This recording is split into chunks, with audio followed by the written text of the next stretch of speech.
Hi friends, வணக்கம் and welcome back to smiley சமையல் channel. நாம் இன்னைக்கு பார்க்க போகிற ரெசிபி ஃப்ரெஷ் க்ரீம் பிரியாணி. இது நாங்களாக ட்ரை பண்ண ரெசிபி. ஆனால் சாப்பிட்றதுக்கு ரொம்பவே நல்லா இருந்துச்சு. எப்படி செஞ்சோன்னு பார்க்கலாம் வாங்க. இப்போ ஒரு பேன் ஹீட் பண்ணிக்கலாம். 2 ஸ்பூன் நெய், 3 ஸ்பூன் அளவுக்கு எண்ணெய் சேர்த்து நல்லா ஹீட் பண்ண விடுங்க. ஹீட் பண்ணதுக்கு அப்புறமா வாசனை ஜாமான்லாம் சேர்த்துடலாம்.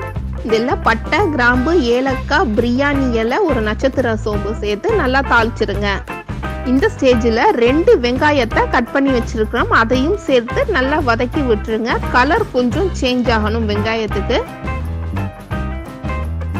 4 பச்சை மிளகாவை போட்டு நல்லா வதக்கிக்கோங்க. காரத்துக்கு ஏற்ற மாதிரி நீங்க பச்சை மிளகா சேர்த்துக்கலாம். 2 ஸ்பூன் அளவுக்கு இஞ்சி பூண்டு விழுது நீங்க நிறைய போட்டீங்கன்னா டேஸ்ட் ரொம்பவே நல்லா இருக்கும். இஞ்சி பூண்டோட பச்சை வாசனைலாம் நல்லா போனதுக்கு அப்புறம் பழுத்த ஒரு தக்காளியை கட் பண்ணி இதோட சேர்த்துக்கோங்க.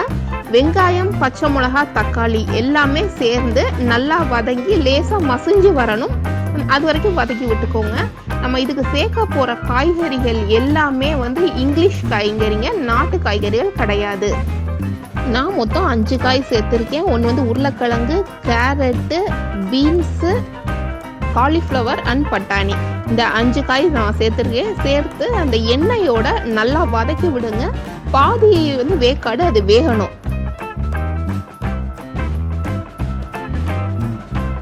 சால்ட்டு சேர்த்துடலாம். ரெசிபிக்கு தேவையான உப்பு, அப்புறம் பிரியாணி மசாலா இல்லை 2 ஸ்பூன் அளவுக்கு நான் சேர்த்துருக்கேன். இதுல காரம் கொஞ்சம் கம்மியா இருந்தா தான் நல்லா இருக்கும்.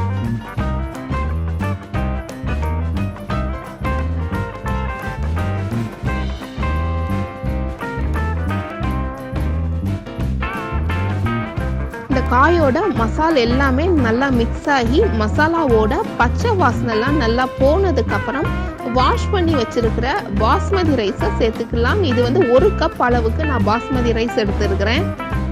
இந்த அரிசியை காயோட நல்லா மிக்ஸ் பண்ணி விடுங்க. இந்த மசாலாவோடலாம் நல்லா வேகட்டும். ஒரு 2-3 நிமிஷம்க்கு அப்புறம் நம்ம பால் சேர்க்கலாம். ஃப்ரெஷ் க்ரீம் இப்போ சேர்த்துக்கலாம். ஃப்ரெஷ் க்ரீம் கூட நான் தண்ணி ஆட் பண்ணியிருக்கிறேன். இந்த ஸ்டேஜில் 2 கப் அளவுக்கு நான் ஃப்ரெஷ் க்ரீம் ப்ளஸ் தண்ணி நான் சேர்த்துருக்கிறேன். சேர்த்து நல்லா மிக்ஸ் பண்ணி விடுங்க. பாயில் ஆன உடனே சிம்மில் வச்சு ஒரு லிட்டை போட்டு மூடி 1/4 மணி நேரம் சிம்லையே வேகட்டும். இப்போ பாருங்கள், பிரியாணி ரெடி ஆயிடுச்சு. Fresh cream biryani taste wise ரொம்பவே நல்லா இருந்துச்சு. நீங்கள் அரிசி சேர்க்கும் போது வாஷ் பண்ணிட்டு ஒரு 1/4 மணி நேரமோ 20 நிமிஷமோ அரிசி நல்லா ஊறட்டும். அதுக்கப்புறம் யூஸ் பண்ணுங்க.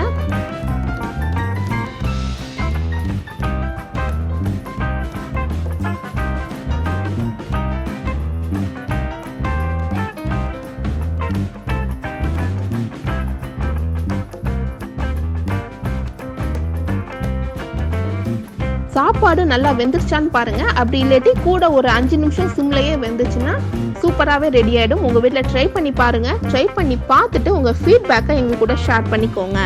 தேங்க்ஸ் ஃபார் வாட்சிங்.